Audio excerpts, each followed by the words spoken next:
Kembali lagi di Cerita Cinta Channel. Jangan lupa like, comment, and subscribe ya. Terima kasih. Mereka berlima tengah menikmati bakso bersama ketika handphone biru bergetar. Pria itu menghentikan kegiatannya sejenak, lalu mengambil ponsel tersebut dari saku celananya. Biru sempat melirik ke arah Inggit sebelum beralih menatap layar ponsel dan menggeser tombol hijau.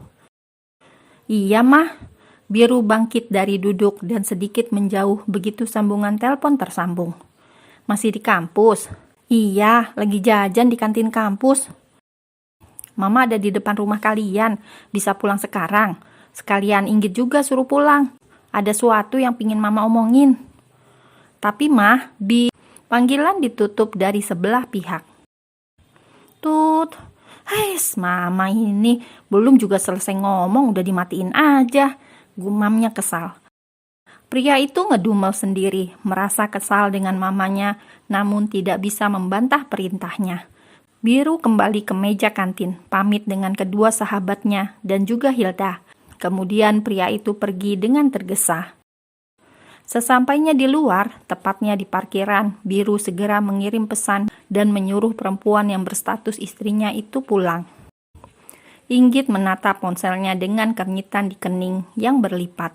Karena menyangkut mertuanya, Inggit pun pulang. Motor mereka saling beriringan ketika sampai rumah. Inggit dan Biru menyalami Mama Diana dengan takzim. Sayang, gimana tidurnya semalam? Apakah nyenyak? Selidik Mama. Nyenyak Mah. Mari Mah masuk.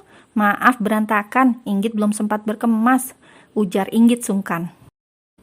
Gak apa-apa sayang, sebenarnya Mama cuma mampir sebentar. Mama mau ngasih hadiah ini ke kalian. Mama Diana menyodorkan 2 voucher liburan. Apa ini Mah? Tanya Biru mengambil tiket tersebut. Paket honeymoon ke Raja Ampat buat kalian. Mama sengaja kasih itu sebagai hadiah bulan madu untuk pernikahan kalian.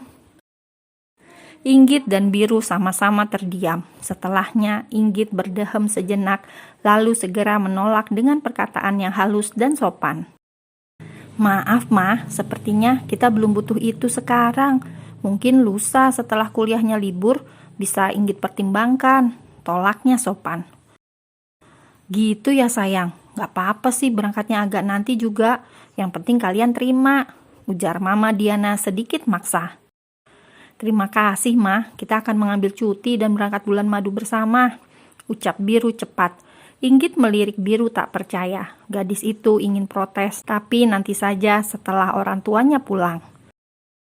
Mama Diana tersenyum senang melihat Biru yang begitu antusias. Ia pun pulang dengan hati lega diselimuti bahagia. Lo gila, bulan madu. Bukankah kita sudah sepakat hanya menikah pura-pura? Semprot Inggit tak terima. Sans dong, lo pikir gue bakalan ngajak lo ke sananya? Mimpi lo ketinggian. Lo emang istri gue. Tapi jangan harap gue perlakuin lo seperti selayaknya istri. Bentaknya tak kalah menyakitkan. Syukur deh, siapa juga yang mau honeymoon bareng lo? Ogah, sergah Inggit bangkit dari duduknya. Gue mau ngajak Hilda, ucap pria itu menghentikan langkah Inggit. Gue saranin lo balikin voucher itu ke Mama sebelum masalah kita semakin rumit. Kenapa? Lo keberatan? Lo cemburu? Ucapnya menohok. Gue gak pernah peduli dan gak akan pernah peduli dengan apa yang lo lakuin. Asal lo tahu, jika orang tua lo tahu pergi dengan Hilda, gue yakin 100% orang tua lo bakalan murka. Tegas Inggit sarkas. Lo ngancam gue. Mereka gak mungkin tahu kecuali lo yang ngasih tahu. Jadi keputusan tetap di gue dan gue gak peduli. Gue tetap bakalan berlibur. Tugas lo ikut mengambil cuti, terserah mau kemana. Gue kasih uang buat lo pergi selama gue liburan. Gak mau, gue gak mau cuti kuliah. Sebentar lagi UAS dan gue sedang banyak tugas. Terserah, gue gak peduli. Yang pasti lo gak boleh ngacauin rencana gue. Tukas pria itu tetap pada pendiriannya. Inggit berlalu dari ruang tamu. Percuma saja Inggit mendebat manusia batu itu. Hanya kesal tanpa memperoleh titik temu. Gadis itu lebih tertarik tenggelam dalam dunia sosmednya daripada memprotes apa yang ingin dilakukan suaminya itu. Inggit baru saja mengubah posisi ternyamannya di atas kasur ketika tiba-tiba pintu kamar terbuka. Biru masuk dengan santainya. Gadis itu terkesiap dan langsung bangkit dari pembaringan. Ngapain lo kesini? Inggit menyorot waspada. Keluar loh, malam ini giliran gue yang tidur di kamar. Sarkas pria itu galak. Inggit berdiri pasang kuda-kuda perlawanan. Enak aja, gak ada sejarahnya Inggit Prameswari tidur di luar kamar. Lo aja sana yang keluar. Bentaknya tak kalah garang. Lo jadi cewek ngeselin banget sih, keluar gak? Bentak Biru sekali lagi. Enggak, lo yang tidur di luar. Inggit tak gentar sedikit pun. Oke, terserah lo, tapi gue mau tidur di sini. Jangan salahkan gue kalau gue hilaf dan terpaksa ngelakuin sesuatu di luar kendali gue. Ucapnya tersenyum miring. Inggit bergeming, namun sesaat setelahnya ia tertawa geli mendengarkan penuturan suaminya itu. Kalau boleh jujur, Inggit takut, sangat takut malah. Bukan tidak mungkin hal itu terjadi di dalam kamar yang hanya berdua, terlebih mereka suami istri. Inggit tengah memikirkan cara yang paling ampuh memenangkan perdebatan sengit perihal kamar mereka. Gadis itu belum menyerah, namun ada rasa was-was yang melanda hatinya. Bruk! Biru langsung melempar tubuhnya ke kasur. Pria itu tidak peduli tatapan Inggit yang galau. Ia sudah menguasai kasur saat ini. Raja tega, manusia ston, decak Inggit kesal. Kali ini gadis itu mengalah dan dirinya terpaksa tidur di luar kamar. Biru terlelap dengan cepat, giliran Inggit sama sekali tidak bisa merem. Bahkan tubuhnya seakan tidak bersahabat dengan sofa. Gadis itu merasa tidak nyaman dalam tidurnya. Hari semakin larut, nonton TV udah. Malah TV-nya yang nonton dirinya, sibuk membalas pesan di grup kelasnya. Hingga hampir pukul 11 malam, gadis itu tidak bisa tidur. Sialan si Stone, gua kerjain loh, mampus.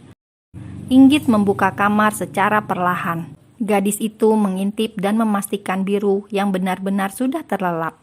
Dengan berjalan mengendap, ia mulai menuju nakas dan mengambil jam waker di sana. Inggit sengaja menyetel alarm itu dengan angka yang cukup membuat pria itu pasti akan tercengang. Perang akan segera dimulai.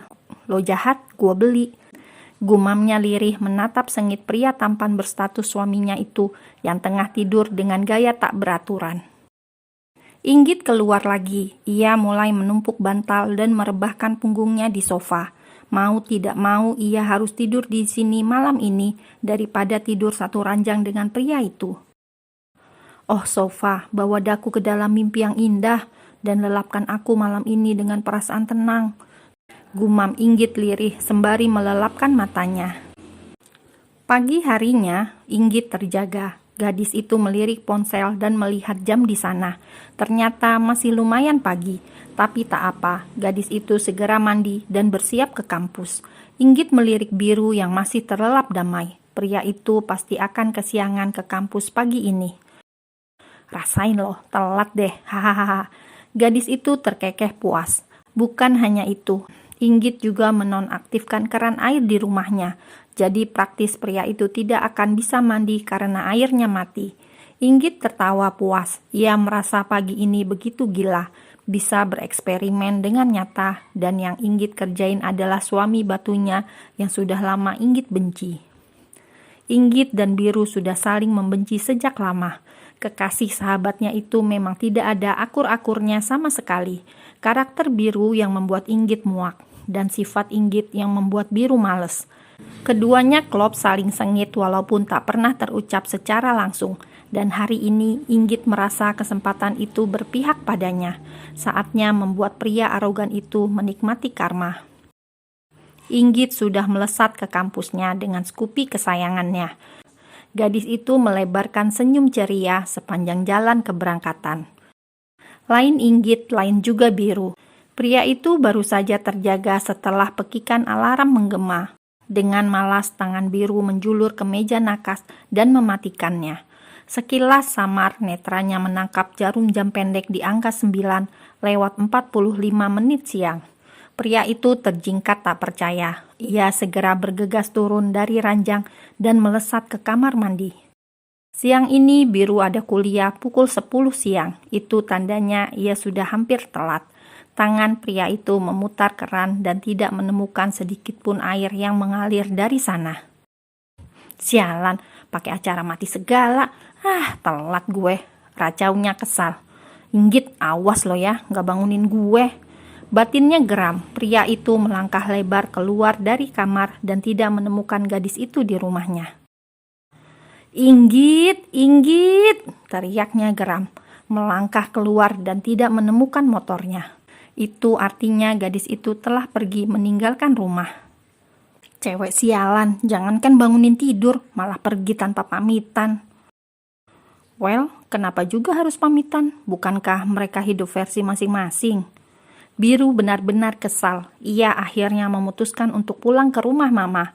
Masih dengan muka bantalnya, pria itu mengendarai motor CBR-nya.